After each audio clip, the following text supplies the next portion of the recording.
Colin. Hello, Carly. Hello, Carly. Hi, it's actually my first time using Zoom, so you'll have to bear with me a little bit here while I figure it out. You've done well. Oh, thank you. Well, we'll jump right in. So Yep. you spent New Year's Eve fighting these fires in is it pronounced Manyana?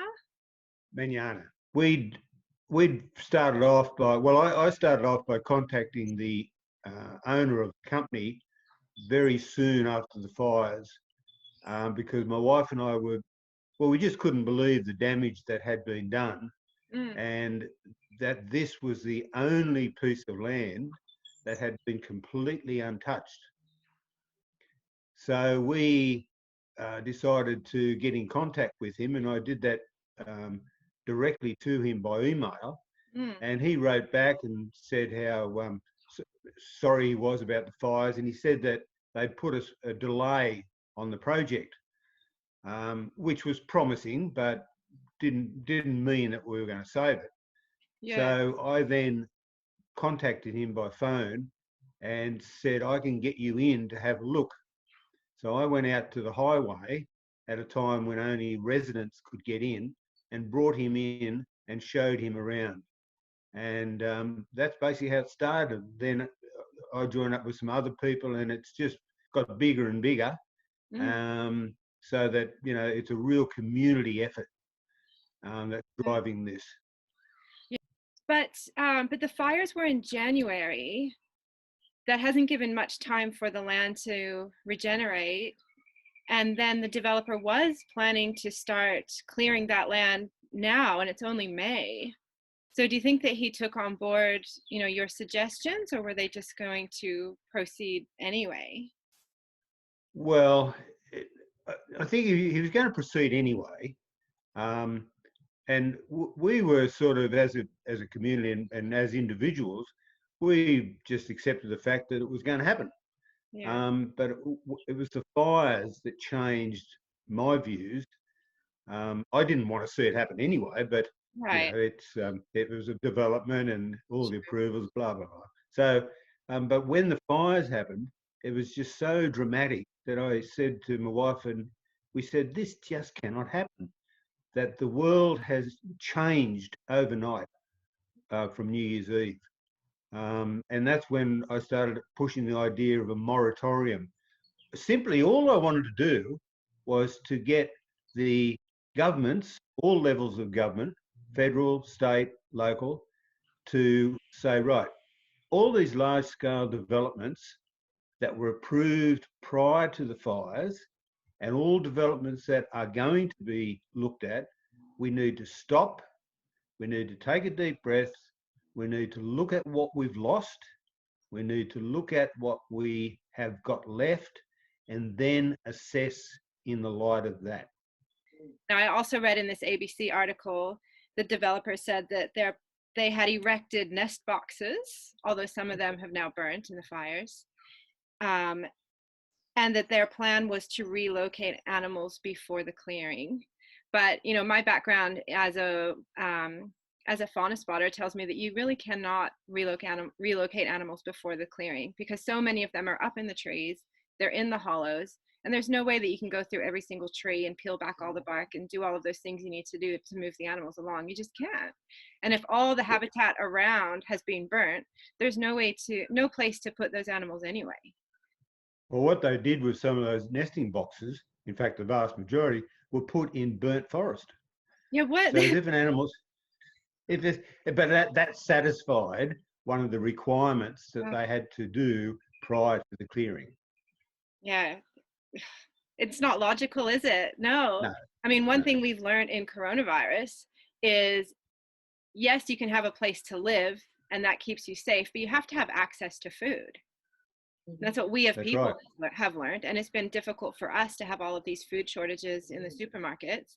Same thing with animals. They can have nest boxes, but if they don't have any food trees to eat, they're just going to starve to death. Yes, that's right. Could you walk me through a little bit what it was actually like fighting those fires? I mean, you risked your life to save this patch of land, and I would feel like I would be kind of insulted if I had risked my life to save this area of land, and then they were just going to knock it down. Yeah, well, the fires had been going since early or late November. There were a series of fires on the east coast of New South Wales. The Currawong fire that finally impacted upon Conjola. We'd been out there, well, I'd been out there since early December. And when New Year's Eve, in the morning, there was a lot of smoke building up from the west, and we had a catastrophic fire danger that day. So we knew that something serious was going to happen. And that's when the fire impacted on Conjola Park, Lake Conjola, and all those houses were destroyed there. It then southerly came through, swung it back, and it impacted then quite seriously on Beringer, which is just a little village to the southwest of Manyana.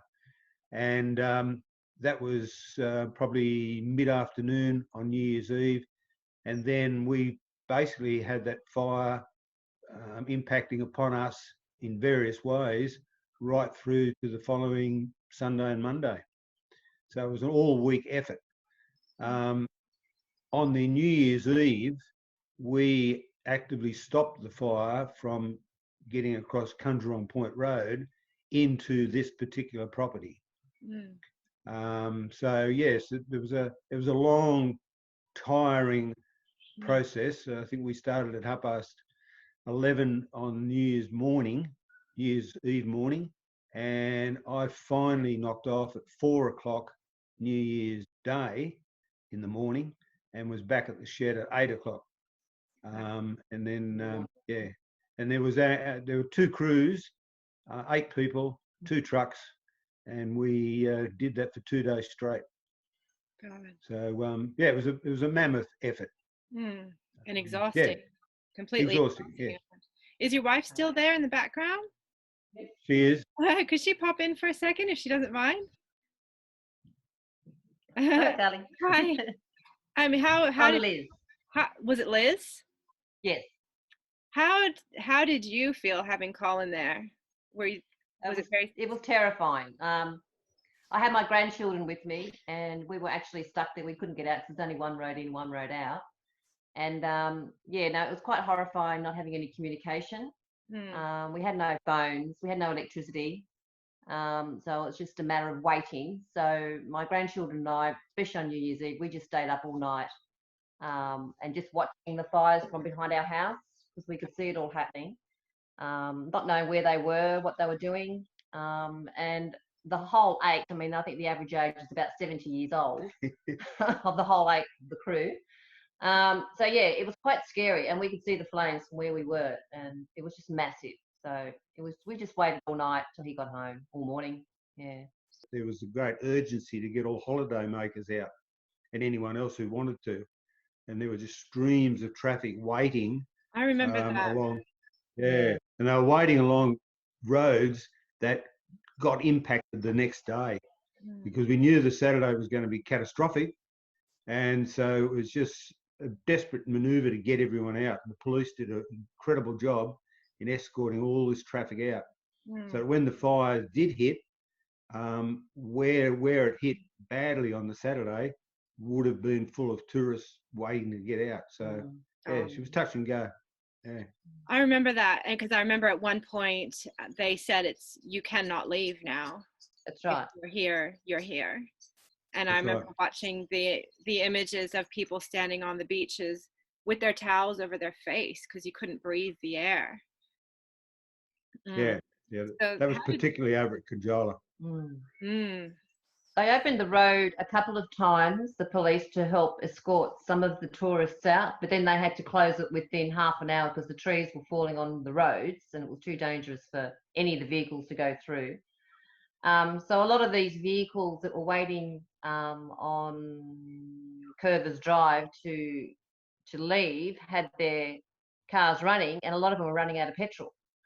So that was another issue because there's no petrol station down there. So they were panicking that if they get onto the Pacific Highway, the Princess Highway, they would be stuck there for hours on end without any petrol. So there was lots of things happening, and children crying, and hardly any food for them, and there was major panics, especially with the tourists. I think it was about 3,000. Yeah, About 3,000 people trying to get out of Manyana. With Manyana's got a community of about 500 to 600 people, so you can imagine the resources they have down there. The fire impacted that badly. Telegraph poles had burnt, and there was nothing left except a thin line of ash and the insulators. That was all. I mean, there was sometimes you'll see a stump of a telegraph pole, but often it was just a thin. And when I'm saying thin, I'm talking about something maybe that wide of an original telegraph pole. So you can imagine what that did to the trees and did to the animals. There was just probably no escape. So the importance of this block of land is that it provided initially a refuge for animals, but it provides somewhere to start again. Yeah. There are animals that live in there that are endangered. The greater glider is one endangered species that lives in there. The powerful owl is another species that lives in there. And besides that, there's insects, there's bees, there's all sorts of animals that live in that forest. And that at the moment is the only place that they can survive. So how did you feel when you heard that this clearing was meant to be going forward this week? Well, with great disappointment, because a lot of effort had been put in by all of us into trying to get a permanent halt to it. But I go back to my previous point that I've said it publicly, that if the government was to initiate a moratorium to just have a look at what we've lost and what we've got left, and then do a reassessment. If that reassessment, independent reassessment, had come back and said, no, this development should go ahead, well, I'd probably say, well, okay, that's it. You've at least had a look at the impact of the fires. Yeah. But at the moment, that development was approved in 2007. And Manyana and the rest of the east coast of Australia, totally different situation. Yeah. So I can't see how a development can go ahead based on an environmental impact study done in 2007.